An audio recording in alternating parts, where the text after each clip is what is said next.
श्री कृष्ण गोविंद हरे मुरारी, हे नाथ नारायण वासुदेवा।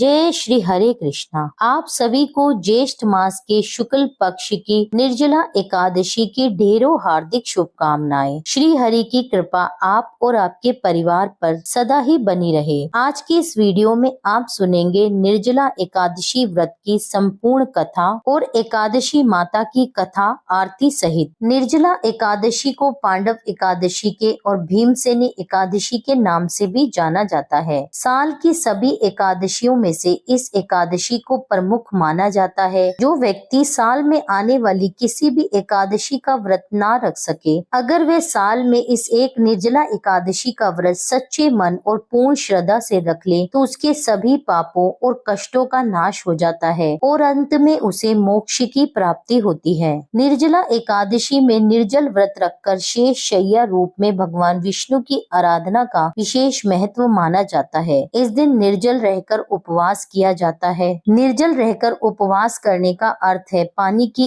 एक बूंद का भी ग्रहण न करना। इसी कारण इसका नाम निर्जला एकादशी है। श्री सूत जी महाराज शौनकादि ऋषियों को कथा सुनाते हुए कहने लगे, हे ऋषियों, सभी व्रतों में श्रेष्ठ सर्व एकादशियों में सबसे उत्तम निर्जला एकादशी की कथा भी सुनो। एक समय पांडव पुत्र भीमसेन ने वेद व्यास जी से पूछा, हे महाज्ञानी पितामहा, मेरे चारों भाई युधिष्ठिर, अर्जुन, नकुल, सहदेव, मेरी माता कुंती और मेरी पत्नी द्रौपदी कभी भी एकादशी तिथि पर अन्न ग्रहण नहीं करते। मुझसे भी वे ऐसा करने को कहते हैं, परंतु मुझे तो भूख सहन ही नहीं होती। मैं दान, पूजा, आराधना सभी कर लूंगा। मुझ पर कृपा करके कोई ऐसा उपाय बताइए कि मुझे बिना एकादशी व्रत किए मुझे फल प्राप्त हो सके। तो व्यास जी इसके उत्तर में बोले, हे भीमसेन, यदि तुम नरक को बुरा और स्वर्ग को अच्छा समझते हो और मोक्ष की प्राप्ति चाहते हो तो दोनों पक्षों शुक्ल और कृष्ण पक्ष की एकादशियों पर भोजन मत करो।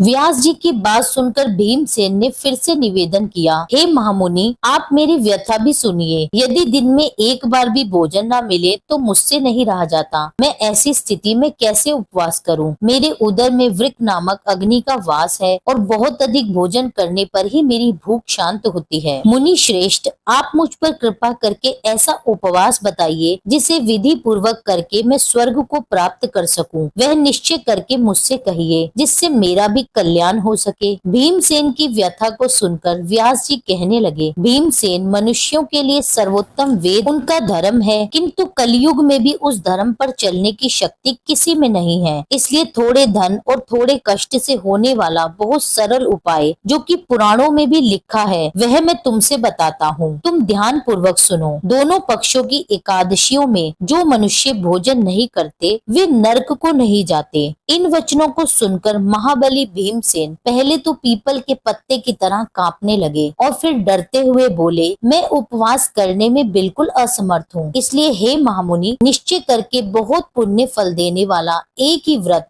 आप मुझसे बताइए। तो व्यास जी बोले, हे भीमसेन, वृषभ मिथुन राशि के सूर्य में ज्येष्ठ मास के शुक्ल पक्ष में जो एकादशी आती है उसका निर्जला व्रत यत्न पूर्वक करना उचित होगा। स्नान और आचमन करने से जल पान वर्जित, केवल एक बूंद जल से आचमन करें। अधिक जल पीने से व्रत खंडित हो जाता है। एक एकादशी के सूर्य उदय से लेकर द्वादशी के सूर्य उदय तक जल ग्रहण न करें और न भोजन करें तो बिना परिश्रम ही सभी द्वादशी युक्त एकादशियों का फल प्राप्त हो जाता है। द्वादशी को प्रातः काल स्नान करके स्वर्ण और जल ब्राह्मणों को दान करें, फिर ब्राह्मणों सहित स्वयं भी भोजन करें। हे भीमसेन, इस विधि से व्रत करने से जो फल मिलता है वह भी सुनो। सारे वर्ष में जो एकादशियां आती हैं उन सब का फल निसंदेह केवल इस एकादशी के व्रत करने से ही प्राप्त हो जाता है। शंख चक्र गदाधारी भगवान विष्णु स्वयं मुझसे ये कहते हैं कि सब कुछ त्याग कर केवल मेरी शरण में आ जाओ। और सुनो भीमसेन, यही एकादशी का व्रत निराहार करने से मनुष्य सभी पापों से मुक्त हो जाता है। सभी प्रकार के तीर्थ तीर्थों और सभी प्रकार के दानों से जो फल प्राप्त होता है वह सब इस एकादशी के व्रत करने से ही प्राप्त हो जाता है। कलयुग में दान देने से भी ऐसी सद्गति प्राप्त नहीं होती। अधिक तुमसे मैं क्या कहूँ। भीमसेन ज्येष्ठ शुक्ल पक्ष की एकादशी को जल और भोजन ग्रहण न करें। हे वृकोदर, इस एक व्रत से जो फल मिलता है उसे सुनो। सब एकादशी व्रतों से जो धन धान्य और आयु आरोग्यता आदि की वृद्धि होती है वह सब फल निसंदेह इस एकादशी व्रत से प्राप्त हो जाता है। हे नरसिंह भीम, मैं तुमसे सत्य कहता हूँ कि इसे करने से अति भयंकर काले पीले रंग वाले यमदूत, भय देने वाला दंड और फांसी सहित उस मनुष्य के पास कभी नहीं आते, बल्कि भगवान विष्णु के देवदूत आकर उन्हें स्वर्ग लोक को लेकर जाते हैं। तब इस प्रकार वेद व्यास जी के कहने पर भीमसेन ने भी इस निर्जला एकादशी का व्रत पूरी विधि पूर्वक किया था, जिसके कारण इस एकादशी का नाम भीमसेनी एकादशी पड़ गया। एकादशी का व्रत करने वाले भक्तों को सुबह जल्दी उठ के स्नान आदि से निर्वित होकर भगवान विष्णु के समक्ष बैठकर व्रत का संकल्प लेना चाहिए। जैसा कि यह व्रत निर्जल रहकर किया जाता है, तो आप ब्रह्म मुहूर्त से पहले पहले आप जितना भी जल पीना चाहते हैं आप भरपूर मात्रा में जल पी लें। आप संकल्प ले लें कि आपके व्रत का पारण आप द्वादशी तिथि पर ही करेंगे। फिर आप भगवान विष्णु और माता लक्ष्मी की विधिवत पूजा आराधना करें। भगवान विष्णु के मंत्रों का जाप करें। हरे कृष्ण कृष्ण कृष्ण हरे हरे, हरे राम राम राम हरे हरे। इन मंत्रों का जाप करें। ओम नमो भगवते वासुदेवाय मंत्र का जाप करें। इस दिन तुलसी माता की पूजा आप ब्रह्म मुहूर्त में करें। तुलसी पर घी का दीपक जलाएं। मंदिर में मिट्टी के कलश में जल भरकर उसके ऊपर आप पूर्ण पात्र रखकर उसमें शक्कर रखें और कुछ दक्षिणा रख दें और इस जल से भरे घड़े का दान किसी ब्राह्मण को दें। ये मेरे साथ प्रेम पूर्वक और प्रसन्न चित्त मन से 11 माता की कथा का श्रवण कीजिए। एक समय में एक राज्य में एक राजा राज किया करता था। राजा बड़ा ही बुद्धिमान और बलशाली था। राजा हर समय अपनी प्रजा का भला करता था। प्रजा भी अपने राजा से बहुत प्रेम करती थी। राजा की 2 पुत्रियां थी। वे दोनों ही पुत्रियों से बहुत प्रेम किया करता था। राजा की छोटी पुत्री देखने में बहुत सुंदर और आकर्षित थी, परंतु राजा की बड़ी बेटी छोटी बेटी की तुलना में कम सुंदर थी। राजा की छोटी बेटी 11 माता की पूजा करती थी और सभी लोग राजा की छोटी बेटी से बहुत प्रेम किया करते थे और उसकी बहुत प्रशंसा भी किया करते थे। इसी कारण राजा की बड़ी बेटी अपनी छोटी बहन से नफरत करती थी। राजा की दोनों बेटियां जब बड़ी हो गई, तब एक पड़ोस में रहने वाला राजकुमार राजा की बड़ी बेटी के लिए रिश्ता लेकर आया, परंतु जैसे ही उस राजकुमार की नजर राजा की छोटी बेटी पर पड़ी, तो वह राजकुमार राजा की छोटी बेटी पर मोहित हो गया और उससे पहली ही नजर में प्रेम कर बैठा। राजकुमार ने राजा की बड़ी बेटी के साथ विवाह करने से मना कर दिया और उसने राजा से कहा कि मैं आपकी छोटी पुत्री से विवाह करना चाहता हूँ। जिसके बाद राजा की बड़ी बेटी यह देखकर अपनी छोटी बहन पर बहुत क्रोधित हो गई और राजा की बड़ी बेटी अपनी छोटी बहन को अपना सबसे बड़ा शत्रु मानने लगी। राजा की बड़ी बेटी ने अपनी छोटी बहन से बदला लेने का निर्णय कर लिया, जिसके लिए उसने अपनी छोटी बहन को जान से मारने की योजना बनाई। राजा की बड़ी बेटी ने अपनी छोटी बहन को मारने के लिए सबसे पहले एक लड्डू में जहर मिलाकर उसे खाने के लिए अपनी बहन को दिया, लेकिन छोटी बहन द्वारा उस लड्डू को खाने के बाद भी छोटी बहन को कुछ भी नहीं हुआ। बड़ी बहन ये देखकर बहुत ही आश्चर्यचकित हो गई, लेकिन बड़ी बहन ने हार नहीं मानी और रात में जब वह छोटी बहन अपने कमरे में सो रही थी, तब एक मटके में सांप रखकर उसके कमरे में छोड़ दिया, लेकिन सांप भी छोटी बहन का कुछ भी नहीं बिगाड़ पाया। जिसके बाद बड़ी बहन ने अपनी छोटी बहन से कहा कि चलो हम लोग कुएं में से पानी भरकर लाते हैं, जिसके लिए वह अपनी छोटी बहन को पानी भरने के बहाने कुएं के पास ले गई और उसने अपनी छोटी बहन को कुएं में धक्का दे दिया, लेकिन छोटी बहन को तब भी कुछ नहीं हुआ, क्योंकि हर बार 11 माता उसकी रक्षा कर रही थी और उधर बड़ी बहन अपने सारे प्रयासों में असफल हो रही थी, जिसके कारण वह और अधिक क्रोधित होती जा रही थी। अपनी छोटी बहन से जाकर उसने स्वयं ही पूछ लिया। उसने अपनी छोटी बहन से पूछा,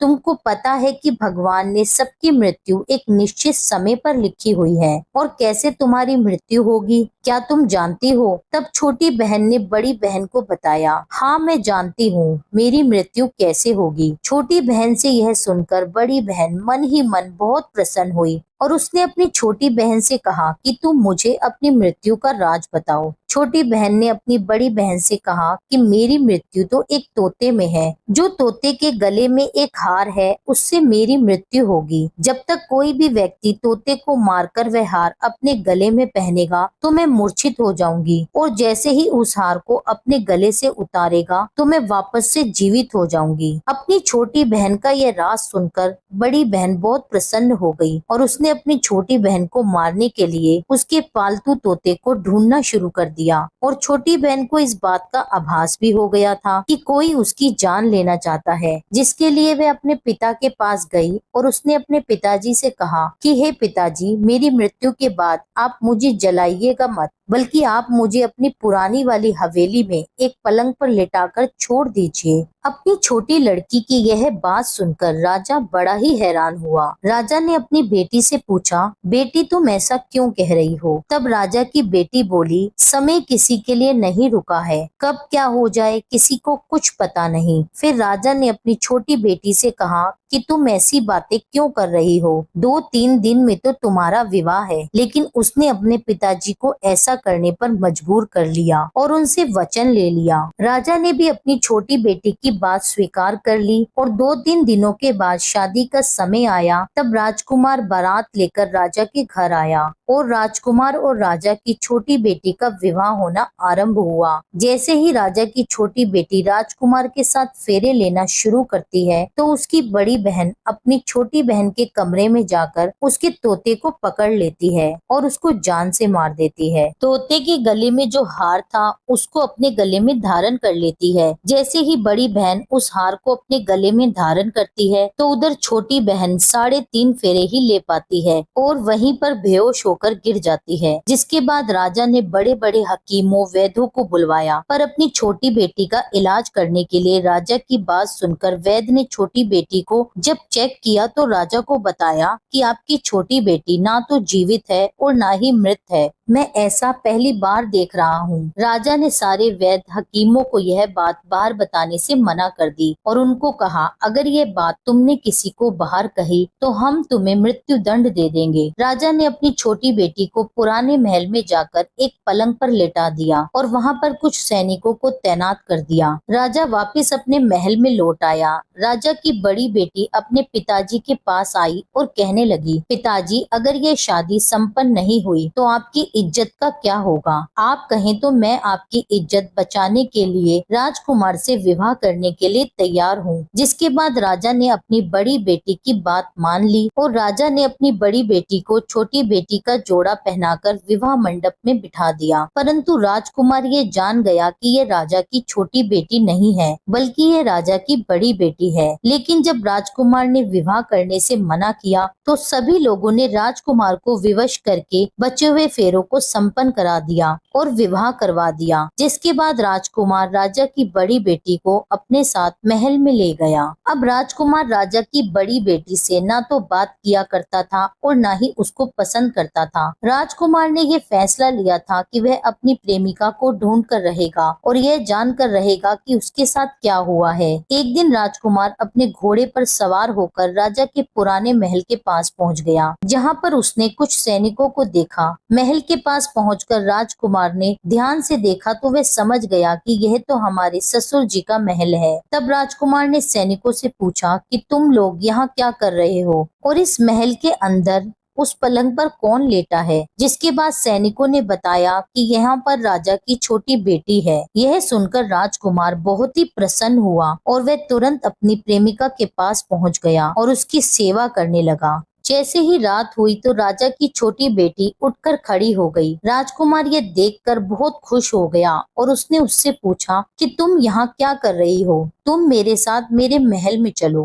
राजा की छोटी बेटी ने राजकुमार को सारी बातें बता दी कि मेरी जान एक तोते में बसी थी और मैंने यह बात सिर्फ अपनी बड़ी बहन को बताई थी और मैं जानती हूँ कि उसने ही मुझे मारने का प्रयास किया है। उसके पास एक हार है जिसको वह सुबह पहन लेती है और शाम में उतार देती है। जब तक वह हार सुबह के समय पहनी रहती है तब तक मैं मूर्छित रहती हूँ और जैसे ही वह हार को उतार देती है तो मैं जीवित हो जाती हूँ और जब तक मेरी बड़ी बहन के पास वह हार है तब तक मैं ऐसे ही जीवित और मूर्छित होती रहूंगी। अगर मेरी बड़ी बहन के पास जो हार है वह मेरे हाथ में लग जाए तो मैं हमेशा के लिए जीवित हो जाऊंगी। राजकुमार ने यह बात सुनकर राजा की छोटी बेटी के पास रहने का निश्चय कर लिया और उसने बचे हुए सारे फेरे उस पलंग में लेटी राजा की छोटी बेटी के साथ लिए और अपना विवाह उसके साथ पूर्ण कर लिया और वहीं पर रहने लगा। देखते ही देखते कुछ समय बाद राजा की छोटी बेटी और राजकुमार की पत्नी गर्भवती हो गई। एक बार राजकुमार को किसी काम से बाहर जाना पड़ा। तब छोटी बेटी के पेट में बहुत तेज दर्द होने लगा, जिसके बाद उसने ग्यारस माता का आह्वान किया। उसी समय वहां पर ग्यारस माता प्रकट हुई और उन्होंने अपने भक्त के दर्द को दूर किया और उसे एक पुत्र की प्राप्ति हुई। उसी समय वहां पर अचानक से राजकुमार भी आ पहुंचा। राजकुमार ने जब ग्यारस माता को देखा तो वह आश्चर्यचकित हो गया और उसने तुरंत माता को प्रणाम किया और ग्यारस माता ने राजकुमार से कहा, जब तुम्हारा यह पुत्र 5 वर्ष का हो जाए तब तुम अपनी पत्नी का हार लाकर इसके गले में डाल देना। और देखते ही देखते राजकुमार और राजा की छोटी बेटी का पुत्र 5 वर्ष का हो गया। तो राजकुमार अपने बेटे से कहता है कि बेटा, मैं कुछ काम से बाहर जा रहा हूँ, तुम अपनी माता का ध्यान रखना। और यह कहकर वहाँ से चला गया। राजा को बाहर निकलता देखकर बड़ी बहन के सैनिक देख लेते हैं और बड़ी बहन को जाकर सारी बातें बता देते हैं, जिसके बाद बड़ी बहन अपनी छोटी बहन के पुत्र को वहां से उठवा लेती है और उसको मरवा देती है। अपनी छोटी बहन के बेटे के 2 टुकड़े करवा देती है। पहला टुकड़ा चक्की के पास छुपा देती है और दूसरा टुकड़ा अपने पलंग के नीचे रख देती है। अब ग्यारस माता भिखारन का रूप लेकर आती हैं। एक भिखारन का रूप धारण कर बड़ी बहन के यहाँ भिक्षा मांगने लगती हैं। बड़ी बहन अपने नौकरों से कहती है कि जाओ उसको भिक्षा दे दो, लेकिन जैसे ही नौकर ग्यारस माता को भिक्षा देने के लिए आते हैं तो माता उनसे भिक्षा लेने के लिए मना कर देती है और कहती है कि जाओ, मैं तुम्हारी महारानी से ही भिक्षा लूंगी। जिसके बाद बड़ी बहन स्वयं भिक्षा देने के लिए माता के पास आती है। तब माता एक बिल्ली का रूप लेकर उसके कमरे में चली जाती है और वहाँ पर छोटी बेटी के पुत्र के 2 टुकड़ों को आपस में जोड़ देती है और उसे जीवित कर देती है। उसे वहाँ से ले जाती है। राजकुमार अपने पुत्र को लेकर अपनी पत्नी के पास जाता है और उससे कहता है कि तुम इसका ध्यान रखना। अगर तुम इस बच्चे का ध्यान अच्छे से रखोगी तो मैं तुमसे बात करूंगा। एक दिन राजकुमार अपने पुत्र से कहता है कि तुम मम्मी के गले का हार मांग लो। जिसके बाद राजकुमार का बेटा मम्मी के पास जाकर कहता है कि मम्मी, मुझे तुम्हारा हार चाहिए। यह सुनकर पहले तो बड़ी बहन बहुत ही क्रोधित होती है।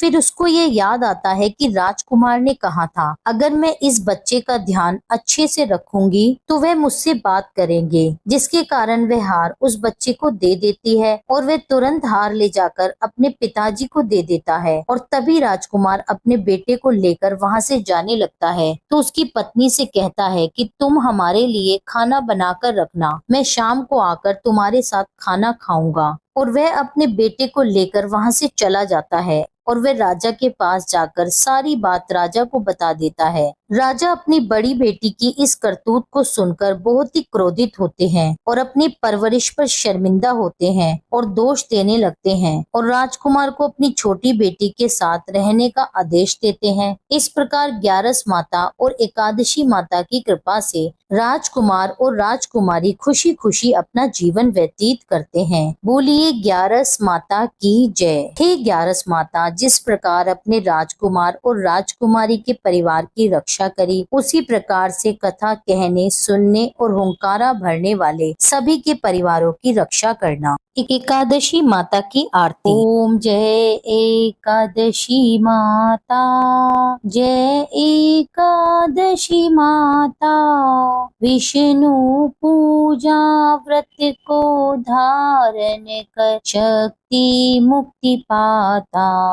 ओम जय एकादशी माता, तेरे नाम गिनाऊं देवी, भक्ति प्रदान करनी, घन गौरव की देनी माता, शास्त्रों में वरनी। ओम जय एकादशी माता।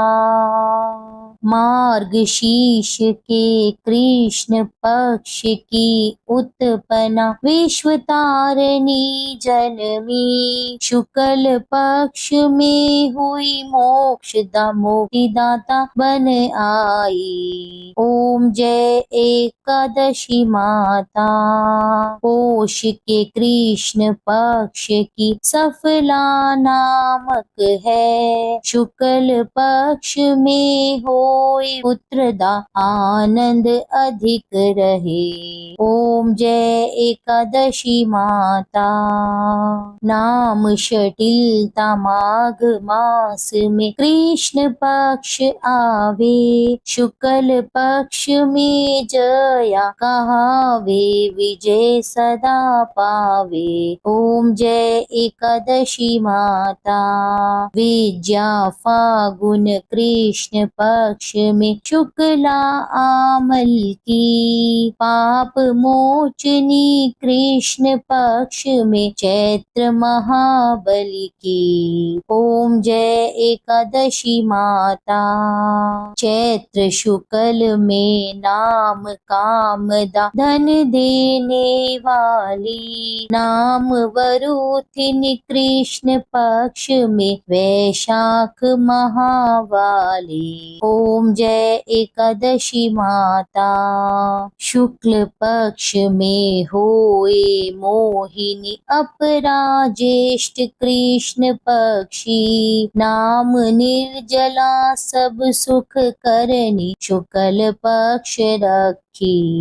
ओम जय एकादशी माता। योगिनी नाम आषाढ़ में जानो, कृष्ण पक्ष करनी, देव शयनी नाम कहायो, शुक्ल पक्ष धरनी। ओम जय एकादशी माता। कामिका श्रावण मास में आवे, कृष्ण पक्ष कहिए, श्रावण शुक्ला होए पवित्र, आनंद से रहिए। ओम जय एकादशी माता। अजाभाद प्रद कृष्ण पक्ष की परिवर्तनी शुक्ला, इंदिरा आश्विन कृष्ण पक्ष में व्रत से भव सागर निकला।